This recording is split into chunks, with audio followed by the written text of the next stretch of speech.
श्री सद्गुरु महाराज की जय। श्री सद्गुरु महाराज की जय। ब्रह्मानंदं परम शुद्धं केवलं ज्ञानमूर्तिं द्वन्द्वातीतं गगन सदृशं तत्त्वमस्यादिलक्षणम् एकं नित्यं विमलमचलं सर्वगीसाक्षिभूतं भावातीतं त्रिगुणरहितं सद्गुरुं त्वं नमामि। सद्गुरुं त्वं नमाम्यहम्। सृष्टि के गगन में विराजमान जीवात्मा को परमात्मा से मिलाने वाले, आवागमन के चक्र को छुटाने वाले, त्रैतापों को जलाने वाले पूज्य गुरुदेव के चरणों में अनंत बार नमन। मंचासीन बाबा, पूज्य हमारे माता पिता, आए हुए धर्म प्रेमी सज्जन वृंद, माता एवं धर्मशिला बहन, सबों के चरणों में अनंत बार नमन। प्राचीन काल में हमने सुना था कि जब राजा महाराजा लोग किसी दूसरे राजा पर चढ़ाई करते थे, आक्रमण करते थे और जब उन पर विजय प्राप्त कर लेते थे, तब विजय प्राप्त राजा अपने राजमहल में अपनी जयंती मनाते थे। विचार करना है कि स्वामी विवेकानंद ने किन पर विजय प्राप्त किया जो आज हम उनकी जयंती मना रहे हैं। तो हमने संतों से सुना है, संतों की वाणियों से जो पढ़ा और सीखा, उनसे यही समझ में आया कि संत महात्मा लोग अपने इंद्रियों पर, अपने मन पर विजय प्राप्त करते हैं, अपने आप पर विजय प्राप्त करते हैं और इसलिए उनकी जयंती मनाई जाती है। कहते हैं 30 वर्ष का ज्योति पुंज था, ज्ञान पुष्प का सुरभि कुंज था, मस्तक पर अरुणिम की रेखा, चकित रह गया जिसने देखा, शब्द सुदर्शन धारी था वो, देवदूत अवतार था वो। कोई साधारण पुरुष नहीं था जिनकी जयंती आज हम मना रहे हैं। परम प्रभु का परम आशीर्वाद था भारत के कल्याण के लिए, सनातन धर्म के प्रचार के लिए, हिंदू धर्म के प्रचार के लिए, संतों के उपदेशों को विदेशों तक पहुंचाने वाले स्वामी विवेकानंद की आज हम लोग जयंती मना रहे हैं, जिनके ऊपर गुरुदेव की असीम अनुकंपा थी। गुरुदेव की कृपा पात्र बनकर उन्होंने भारत के योग, ज्ञान, अध्यात्म को देश विदेशों तक पहुंचाया। संत वचन वह सुधा देव भी जिसके सदा भिखारी, संत वचन वह रज है जिसका नर प्रधान अधिकारी, मर्त्य अमर बन जाता जिससे वह संजीवन रज है, संत वचन सब भव रोगों का रामबाण भेषज है। मिटती जहां स्वयं जाते ही त्रैतापों की ज्वाला, भरता पुलक मोद तन मन में भाव उर्वी की माला, जहां न जाकर प्यासा लौटा है कोई भी प्राणी, सुर धुनी सी सबको सुख देती संतों की वाणी। वेद शास्त्र अनुभूति तपस्या का जिसमें संचय है, संतों का वरद वचन वह मंगलमय निर्भय है। कौन बता सकता है संतों की वाणी में कितना दम है, दासी सुख देवर्षि बन गया जीवन हुआ सफल है। उसी संत की वाणी ने यह चमत्कार दिखलाया, दैत्य वंश में देवोपम प्रहलाद प्रकट हो आया। अगणित बार संत वाणी ने निज प्रभाव प्रगटाया, मान उसे बालक ध्रुव ने हरि का ध्रुव पद पाया।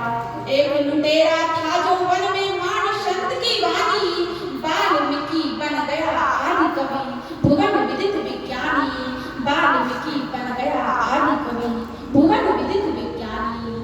इह चेद वेदी दथ सत्य मस्तिनो चेदिहा वेदिक महति विनष्टिः, भूतेषु भूतेषु विचित्य धीराः प्रेत्यास्मा लोकार्मिता भवन्ति।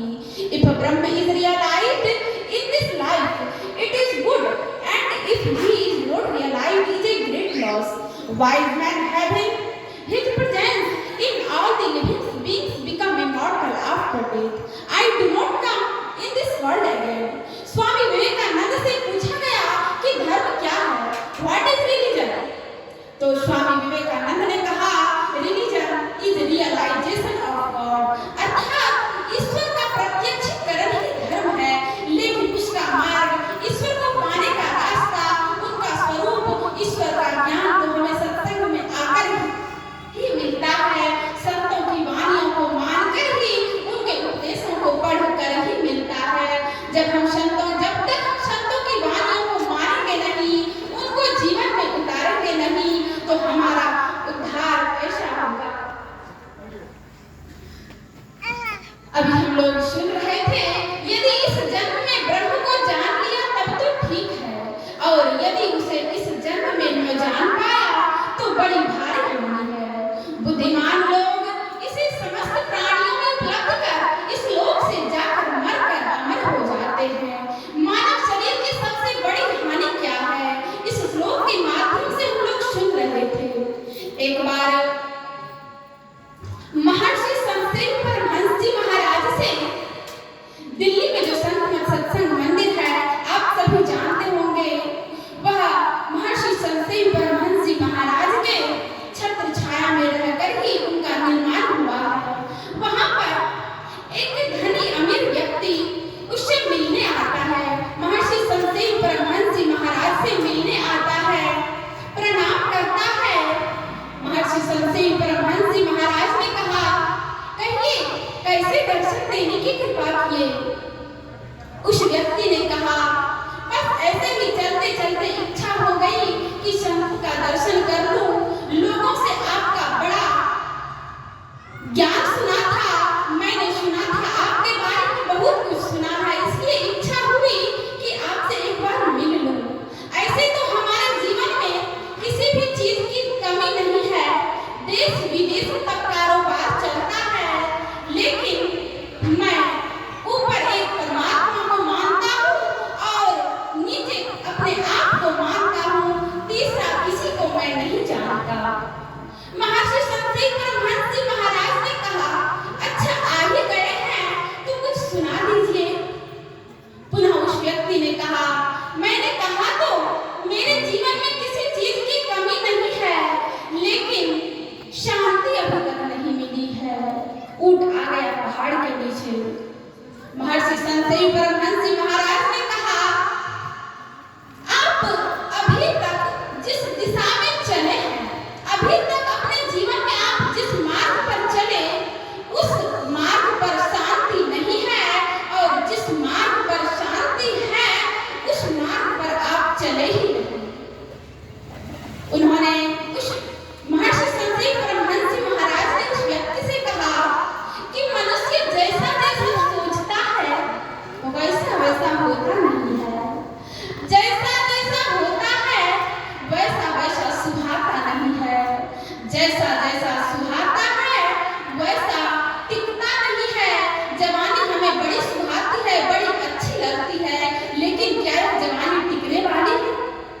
जैसा जैसा सुहाता है वैसा टिकता नहीं है, और जो टिकता है उसमें दिल लगाता नहीं है।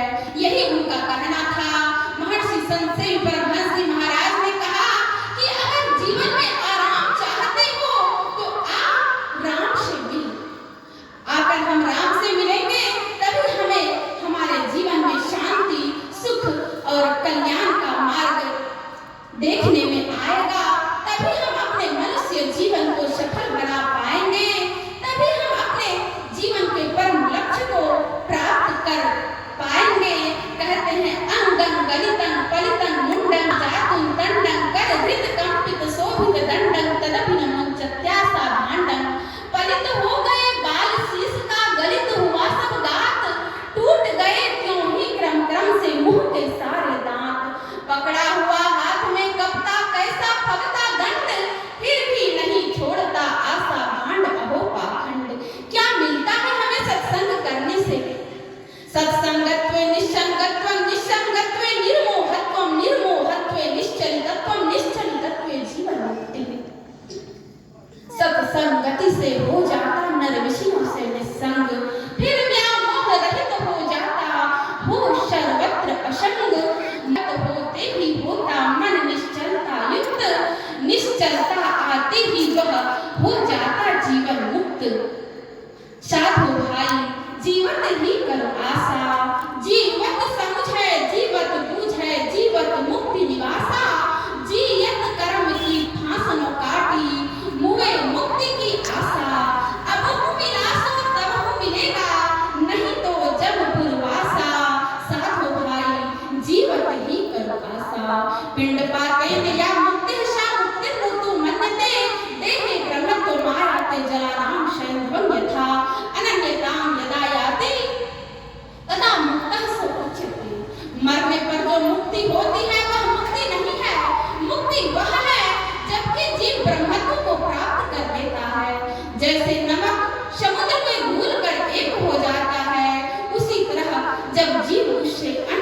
लेकिन हमें